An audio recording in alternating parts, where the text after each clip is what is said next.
महाराज यांची जयंती, या दिनानिमित्त आज आपण छत्रपती शाहू महाराज यांच्या आठवणींना उजाळा देणार आहोत आणि त्यासाठी आज आपल्या सोबत आहेत बाबा राजे महाडिक सर. तर नमस्कार सर. नमस्कार. तारा न्यूज मध्ये तुमचं मनापासून केल्या काय ते दत्त घ्यायच्या अगोदर ज्या तालमी होत्या त्याला उजाळा दिला, त्याचा वाढ विस्तार केला. तर बावजमाल तालीम ही अगोदरपासून आहे, ते दत्त घ्यायच्या अगोदरपासून. मग 1913ला त्याचा दुसरा मजला बांधला, पैलवांना अडचण व्हायला लागली म्हणून मोतेबाग तालीम बांधली.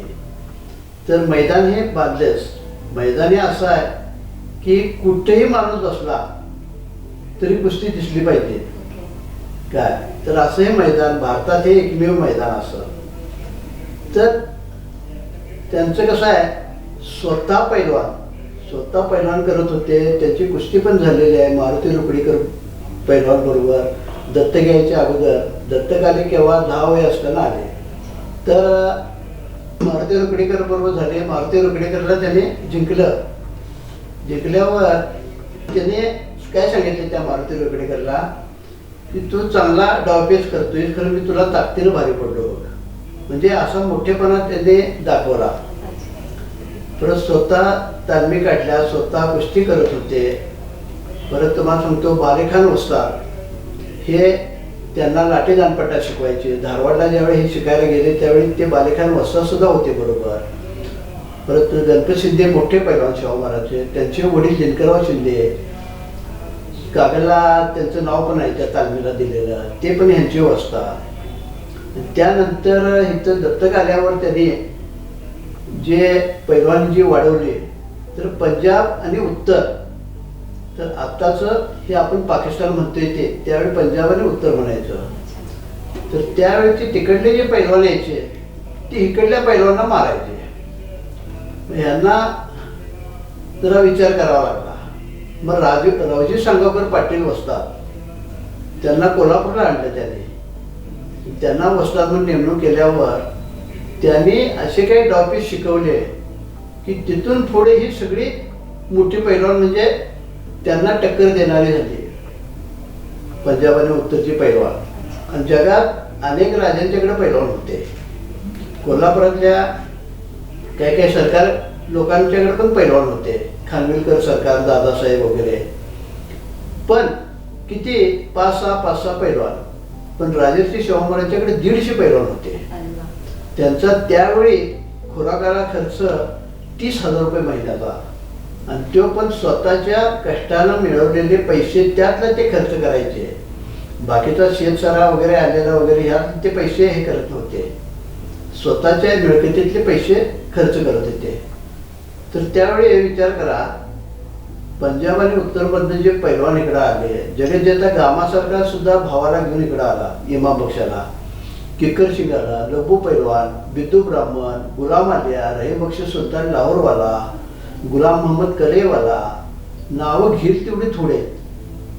गुलाम आलियाचा धाकटा भाऊ कल्लू पैलवान काय. आणि नंतर राजारामांच्या काळात हे गामा गोंगा गोष्टी म्हणतात, तो कल्लूचा मुलगा कल्लू गामा. काही जण म्हणते ते जगज्जेता गामाला त्याला मारला, गामा गोंगा गोष्टी. त्यांना कशात काही लावलेच नसतं, ह्याचं ह्याला आपलं द्यायचं लावून काहीतरी. तर हे कल्लू पैलवान वगैरे खूप मोठे पैलवान, किकर सिंग वगैरे. किकर सिंग म्हणजे बाबळाचं झाड उपटलेले किकर सिंग पैलवानने, म्हणताना त्यांना किक्कर हे नाव पडलं. ते बाबळेला काहीतरी त्या तिकडल्या भाषेत किक्कर म्हणतात वाटतं. असं एवढे मोठे पैलवान. आणि शिवाप्पा बेरड, तर तुम्हाला सांगतो कोल्हापूर संस्थानच्या काळात रायबाग हिडकलपर्यंत कोल्हापूर जिल्हा होता. तर आता निपाणी, पट्टणकोडी, चिकोडी, हारोगरी, तेरदाळ, रायबाग, हिडकल एवढ्या ठिकाणचे पैलवान होते. कारण मी आता जे पुस्तक काढायला लागलोय त्या पुस्तकात तो सुद्धा भाग मी 3-4 वेळा फिरलोय. आणि सगळ्या गावातले पैलवान त्यांच्याकडे होते. तर त्यांची माहिती काढली. ती कशी, शाहू महाराज शिकायला गेले की तालमीतने वगैरे जायचे किंवा आखाडे असायचे, तर ते पैलवानला हेरायचे, बघित बसवायचं, चल म्हणायचं काय. तर असं जेव्हा पण धनगरला पण असंच आणलेलं, अगदी लहान असताना. ते केवढा मोठा पैलवान झाला काय. खूप त्याचा हा इतिहासच वेगळा आहे. शिवाप्पा बेरड, पट्टणकुडी पट्टण कोडेली नव्हे, ती हुपरीजवळ आलं पट्टण कोडेली, पट्टण कुडी. ते शाहू महाराजांच्या बरोबर कुस्ती करत होतं, शिवापा बेराड. खूप धिप्पाड.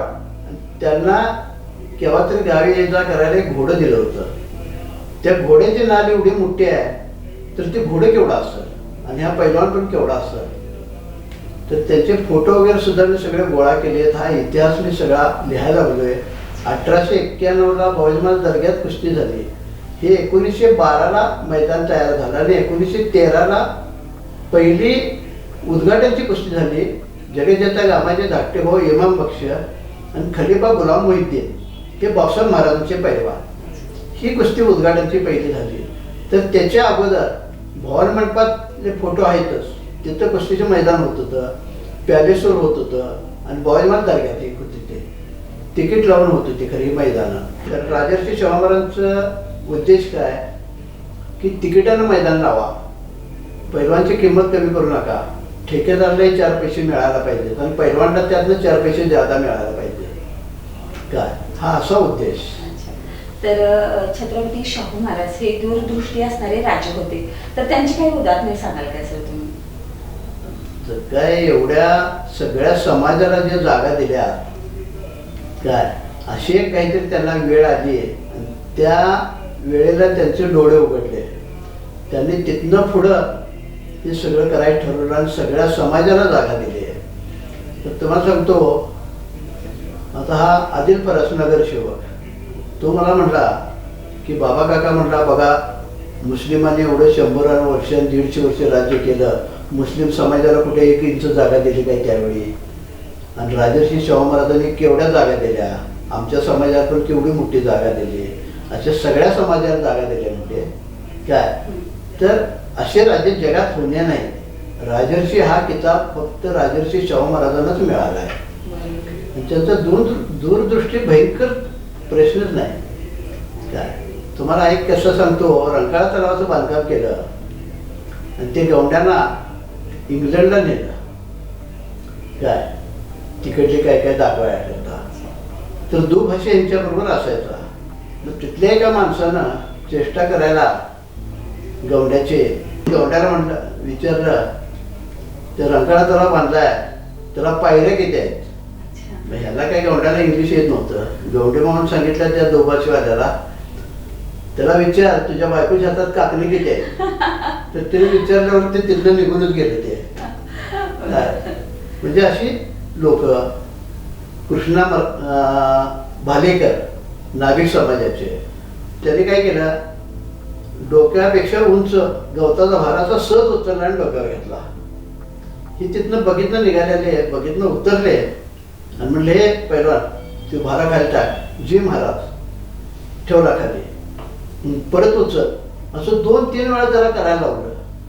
तो काय आपलं जे महाराज करायचं, आपला भारा उचलायचा सहज आणि डोक्यावर घ्यायचा. आता तो ठेव, माझे लोक येतील आणि तुझ्या घराला पोच करतील आणि तू बघित बसून चल आता तालमीला.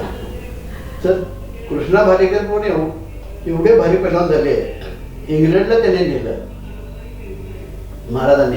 इंग्लंडला तिथं कुस्त्या मारल्यावर पाठीवर थाप मारली. काय मर्दाच्या कुस्ती मारली, ते मर्दाने आडनाव पडले त्यांचं. भालेकर उर्फ मर्दाने म्हणतात.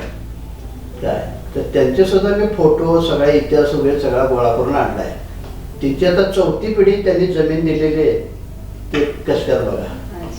तर सर छत्रपती शाहू महाराज म्हटले की कोल्हापूर आलं, आणि कोल्हापूर आलं म्हटलं की तालीमी आलीच. तर तालमीबद्दल काय सांगाल सर? तालमी त्यांनी नवीन पण बांधल्या, जुन्या होत्या त्याला उजाळा पण दिला. काय तर त्यावेळी प्रत्येक घरटी पोरग तालमीत जायचं. त्यांची आई काय म्हणायची, अरे काय बसले, जा तालमीत जा, जरा व्यायाम करता, जोर बैठका मारून या जा. काय तर प्रत्येक जण तालमीत जायचं होतं. आणि त्यामुळं लोकांचा हुरूप वाढला. कुस्त्याच्या मैदानाला गर्दी व्हायला लागली, गावोगावी पैलवान तयार व्हायला लागले. काय त्यांचा हा उद्देश का होता की प्रत्येकानं शरीर कमवलं पाहिजे, निर्व्यसनी राहिलं पाहिजे, असं हा उद्देश होता त्यांचा. तर अनेक तालमी त्यांनी नवीन ज्या बांधल्या, काय आणि जुन्या तालमीला उजाळा दिला. त्यातली एक कटाडी तालीम, बॉयजमाल तालीम, अशा ज्या जुना बुधवार तालीम ज्या तालमी होत्या त्यांचा हे केला म्हणजे त्यांना नवीन रूप तयार केलं आणि त्या तालमीत जाऊन प्रत्येक तालमीत जाऊन त्या पैलवानाच्या गोष्टी वगैरे बघायच्या, त्यांना सांगायचं अरे बाबा व्यवस्थित कुस्ती कर, चांगली कर, आणि त्यातले चांगले खेळणारे असतील त्यासनी उचलायचं आणि आपल्याकडे घ्यायचं, त्याला खुराक द्यायचं. तर तसे ज्ञानोमाने मठ तालमीचे पैलवान त्यांची तरी हत्तीवरनं मिरवणूक काढली. काय त्यांच्या मुलीनं आता वय 85 आहे. त्यांच्या मुलीनं सांगितलं एक कुठली तरी कुस्ती मारली शाहू महाराजांच्या काळात म्हणजे शाहू खालबाग मैदानाला, तर शाहू महाराज एवढे खुश झाले की आमच्या आबांच्या अंगावर म्हटली त्यांनी दोन्ही कडी काढली सोन्याची हातातले आणि अंगावर फेकली, ते सोनं मी आणि माझ्या बहिणीनं वापरले होते. का असे काय काय किस्से. गणपत शिंदे एक मोठे पैलवान, परत ही बापले एक पैलवान नारायण कसबेकर आणि धोंडराम कसबेकर जाधव, ही दोघं, आणि तुकाराम हरी कसबेकर जाधव, गोविंदमा कसबेकर जाधव, काय दत्तू मास्टर कसबेकर जाधव, ही अशी कसबेकर घराण्यातली तरी फटाकडीची माळ लागते तशीच पैलवान सगळी होती. तर सर तुम्ही एक पैलवान म्हणून खूप वर्ष काम केलं, तर स्वतःबद्दल काय सांगाल, या क्षेत्राकडे कसे वळणार? आम्ही वय आता माझे वडील पैलवान, माझा थोरला भाऊ पैलवान, मी पैलवान, धाकटा भाऊ पण पैलवान, नंतर तो बॉडी बिल्डिंगकडे वळा. माझे दोन्ही मुलांना पण मी पैलवान करत होतो, त्यांनी मैदानाला कुस्त्या पण केल्यात, आणि आता माझे 4 नातं आहेत त्यांना पण मी तयार करायला लागलो आहे. तर माझं काय मत आहे की जे कोण पैलवान आहेत घराने किंवा नाहीत त्यांनी आपापल्या मुलांना तालमीत तरी पाठवायला पाहिजे. जरा काय मातीत जरा लोळून आले का नाही की ते एक मातीतली रंग वेगळीच आहे.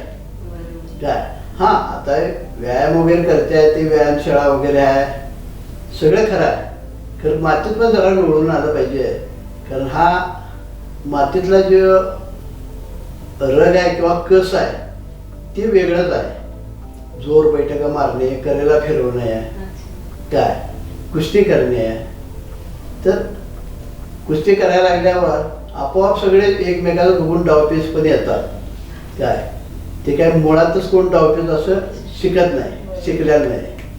तुम्हाला सांगतो माझ्या वडिलांच्या भरपूर कुस्त्या झाल्या, शाहू महाराजांच्या काळात पण आणि राजाराम महाराजांच्या काळात भरपूर कुस्त्या झाल्या. माझा थोरला भाऊ त्याच्या पण कुस्त्या भरपूर झाल्या. पुणा, बारामती, काय अशा अनेक गावाला त्याच्या कुस्त्या झाल्या. सातारा, कराड, काय लिंबूत, बारामती जवळ. पण माझी कुस्ती पुन्हा तुम्हाला सांगतो पुण्याला इचलकरंजी जास्तीत जास्त, काय आणि कोल्हापुरात 4-5 कुस्त्या झाल्या. पण 2 कुस्त्या अशा झाल्या की एकाला एक धाक मारली आणि एका मैदानाला एकाला निघून जात होता बाहेरची टांग मारली, ते असं चक्कर फिरल्यासारखं फिरल्यानं पडलं.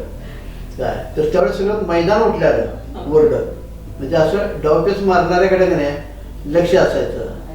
असं चांगल्यापैकी डाव मारला का नाही सगळं मैदान त्याला डोक्यावर घेते.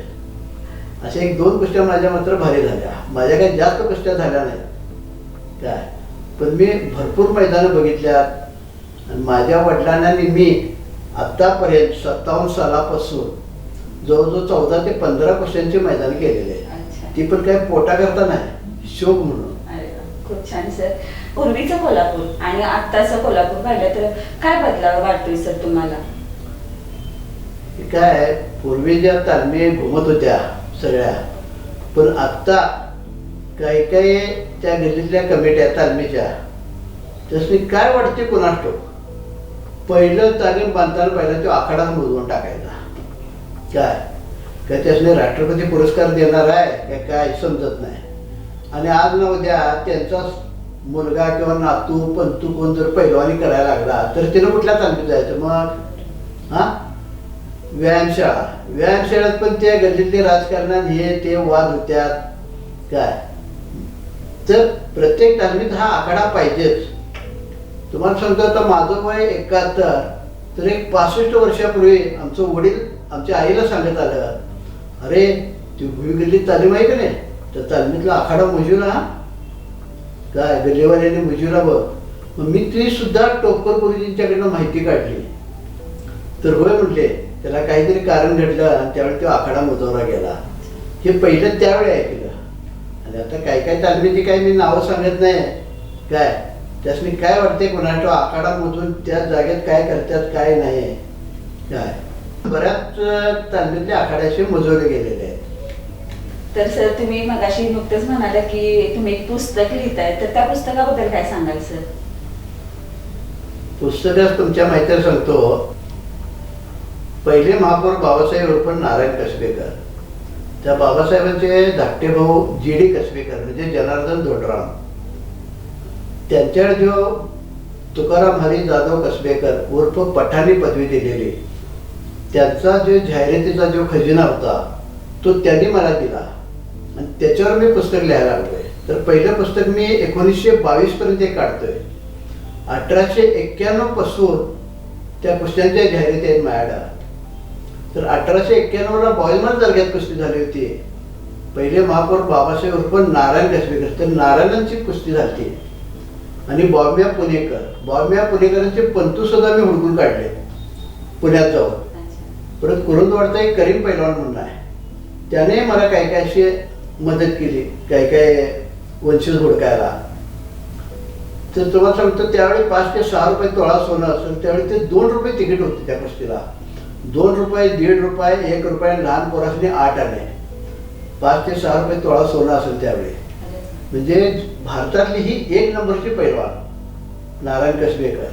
दिसायला अगदी साधे होते, पण कुस्ती चालू केल्यावर का नाही दानपट्ट्याचं पाल कसं हालतंय एवढे फास्ट कुस्ती करत होते नारायण कसबेकर. त्यांचा मुलगा पण मोठा पैलवान धोंडराम कसबेकर, ते पण शाहू महाराजांच्याकडे होते. तर असे बरेच पैलवान शाहू महाराजांनी खुराक देऊन सांभाळले, प्रेम केलं त्यांच्यावर, त्यांना जमिनी दिल्या बऱ्याच जणांना. काही काही जण म्हणले आम्हाला नको. आता शिवापा बेरड पट्टणकुडीचा पैलवान, त्याला विचारलं अरे शिवापा तुला किती जमीन पाहिजे? तर महाराज मला जमीन नको, खासबाग सारखं माझ्या गावात छोटंसं मैदान बांधा. अगदी बरोबर तसं मैदान बांधलेलं आहे खासबागेत सारखं पट्टणकुडीत. तिथं पण जाऊन मी आपल्या त्या मैदानाचं दर्शन घेऊन आलोय. आणि त्यांना सांगितलं कुस्त्या ठरव, तुम्ही भरवताय दरवर्षी, मलाही बोलवा मी पण येतो. आणि त्यावेळेच्या तिकडल्या पण जाहिराती आहेत. धोंडराम कसबेकर पैलवानांची 1 नंबरला कुस्ती आहे. आणि ज्यावेळी शाहू महाराज लहान होते त्यावेळी जे पैलवान होते ते लसूण, काटा, घंटा, सूम, काळायमाम, गोरायमाम, निहाल, दद्धा, चंदन. तर निहाल म्हणजे आपल्या म्युन्सिपाल्टीजवळ निहाल मशीद आहे, ते निहाल पैलवान. त्यांचे वंशजी कोल्हापुरात आहेत. डॉक्टर लाड वगैरे आहेत हाडावरचे, ते त्यांचे वंशज. गोरायमाम पण इथंच राहिले काय, इथंच त्यांचे परिवार वगैरे आणि त्यांचे वंशज आहेत. तर असे त्या काळ्यामाम पैलवानच्या नावाने ती तालीम बांधली गेलेली आहे काळायमाम. आणि चंदन पैलवान म्हणजे ज्यावेळी पंचम जॉर्ज बादशाह आला होता दिल्लीला, त्यावेळी शाहू महाराज कोल्हापुरातून 7 पैलवान घेऊन गेले होते. तर त्यावेळी चंदन पंजाबी तिथं मुख्य होते पंच. तर चंदन पैलवानने जी कुस्ती इमाम बक्षी आणि हसन बक्षी मुलतानी त्यांची कुस्ती लावली आणि त्यांना सांगितलं की कोल्हापूरचे राजर्षी शाहू महाराज पैलवानांचं दैवत ते ह्या कुस्तीचा निकाल देतील, मी काही देणार नाही काय. आणि ते निघाले चंदन पैलवान चालत. हे सगळं गोविंदमा कसबेकर पानात चुनाला वसूल कुस्ती करणार, त्याने मला हा 75 साली हा इतिहास सांगितला आहे. तर शाहू महाराजांचं नाव माहितीच होतं सगळ्यांना, पण जेवढे राजे अनेक भारतातले आणि जगातले आलते त्या राजांच्यात लांबपर्यंत तिकडे बसलेले शाहू महाराज. तर तुम्हाला सांगतो चंदन पैलवान जातील तसं सगळे राजे असं असं असं ओढून बघत होते कुठे निघाले आणि शाहू महाराज कुठे बसल्या. ते जवळ गेले, शाहू महाराजांना मुजरा केला आणि शाहू महाराजांच्या हाताला धरलं आणि एका हातात खुर्ची घेतली आणि मैदानात आले. आणि हेच ते पैलवानांचं दैवत कोल्हापूरचे शाहू महाराज राजर्षी शाहू महाराज हे ह्या कुस्तीचा निकाल देतील आणि आपण मैदानातनं बाजूला थांबले. तर सगळ्या लोकांनी टाळ्या वाजल्या. तर ती कुस्ती एवढी जोरात झाली. आता ही 2-2, 3-3 तास खेळणारी पैलवान, 15-20 पैलवानांच्यावर कुस्ती करणारी काय, तर एवढी जोरात झाली की ती 2.5 मिनिटात कुस्ती झाली. इमाम बक्षाला पहिल्यांदा धरून आणलं, पुट्टी मारली. इमाम बक्ष त्यातनं निघून गेले, त्यांनी त्या पैलवानाला धरून आणलं, पुट्टी मारली. दोघी एवढी दमल्याली का, तर जगातले इतर राजे वगैरे सगळे उतरले आणि कुस्ती मी मारलीच पाहिजे असं दोघांनाही वाटणार. तर शाहू महाराजांनी ती कुस्ती सोडवली आणि त्या अहमद बक्षाला आपला फेटा घातला. आणि आत्ताचा आपण बॉडीगार्ड म्हणतोय तेव्हाचा तो भालेकरी, त्याचा फेटा इमाम बक्षाला घातला. आणि अहमद बक्षाला म्हणले चल कोल्हापूरला, मी तुला ह्याच्यापेक्षा मोठा पैलवान करतो. तर त्याला गर्व चढला. स्वतः शाहू महाराज मला म्हणतात चल कोल्हापूरला. तो म्हटला मी 80 पोरासने जोर करतोय, 80 पैलवानांना जोर करतोय. जोर म्हणजे काय, कुस्ती करतोय 80 पैलवानांच्या, तेवढे माझ्याकडे आहेत पैलवान, मी त्यांना घेऊन येणार. शाहू महाराज म्हटले अरे माझी लेकरं तुला ओढून काढतील बाहेर, एवढी मोठी पैलवान आहेत काय. पण त्याला नंतर पश्चाताप झाला. कसं असतंय, चुकताना चुकायचं नाही, चुकल्यावर चुकायचं नाही, असं आहे. बरोबर आहे सर. तर खूप छान माहिती तुम्ही दिली. तर आजची तरुण पिढी पैलवानी क्षेत्राकडे तर आहेच, पण अशा क्षेत्राकडे वळणाऱ्या तरुणांना तुम्ही काय सल्ला द्याल सर? तर काय झालंय, अनेक तरुण मुलाचा वेट लिफ्टिंगचा व्यायाम वगैरे करायला लागलेत, करू देत, पण त्याने तालमीत सुद्धा जाऊन जरा मातीत कने जोडून आलं पाहिजे. काय ती मातीतली रग आहे की नाही, ही वेगळीच आहे. कारण काय अंगाला तेल वगैरे लावून जोर बैठकी वगैरे मारणे, करेला फिरवणे, डंबेल मारणे, काय मातीत पळणे, तो व्यायाम भरपूर होतोय, असं आहे. तर त्या मुलाने ते तालमीत पण व्यायाम केला पाहिजे, म्हणजे त्यातला आणि ह्यातला फरक समजेल. आता वेट लिफ्टिंगचं काय आहे, हा जे व्यायाम करतोय तो व्यायाम सोडला की ते सगळं लोळं पडतंय. तसं ह्याच्यातलं नाही, ह्याचं अंग वगैरे काय असं लोळं पडत नाही, ह्याचं व्यवस्थित फिट राहते तब्येत पैलवानीची. मला आता त्यातली लाखाड्या तालमीतली गोष्ट सांगायची म्हटलं तर जगदेता गामा त्यांचे बदाम संपले की गोविंदमा कसबेकर त्यांच्याकडे यायचे, अरे गोविंदा अरे आमचे बदाम संपल्यात. मग आम्ही म्हटले सुपातनं भरायचं आणि तिने लुंग्याने शर्ट घालून आलेले त्या शर्टात ओतायचं. पैलवान गामा पैलवान आमचे बदाम दिल्यात, तुमचं आल्यावर आमचं द्यायचं परत. म्हणजे अशी ती लहान पोरासारखी थट्टा मस्करीत वागायची. काय तर देतो की, मग त्यांची बदामाची पोती आली की ते हे सांगायचे अय तुमची बदामाची पोती आल्यात, आता आमचं बदाम, अरे हे सगळं तुझंच आहे की मी जा.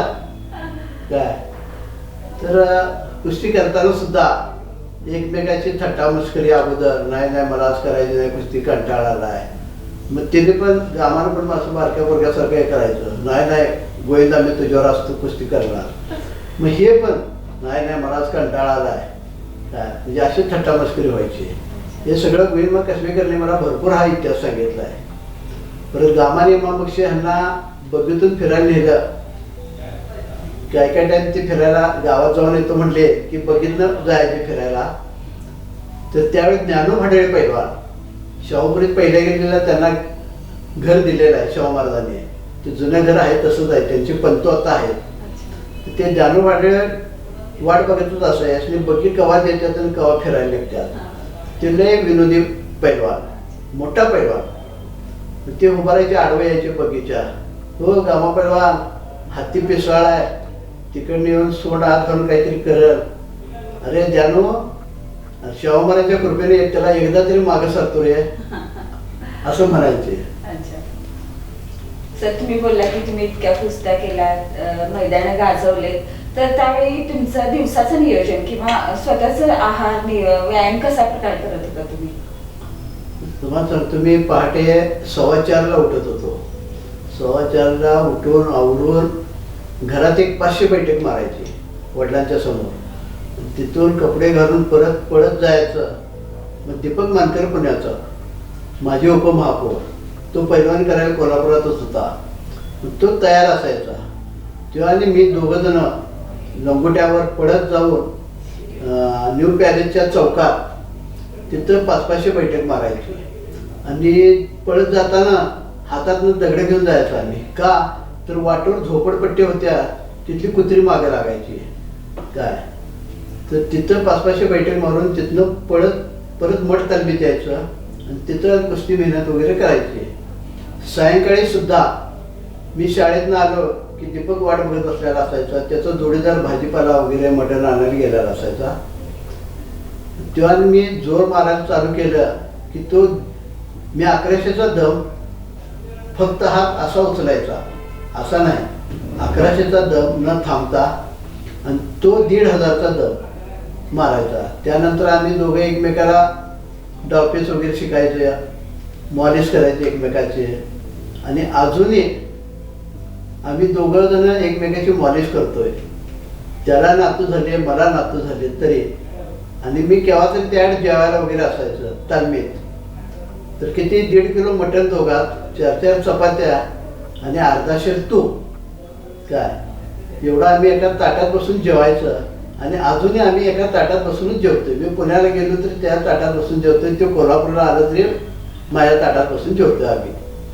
तर असं चालू आहे. तर एवढी मेहनत मारत होतो आम्ही. थंडाई वगैरे,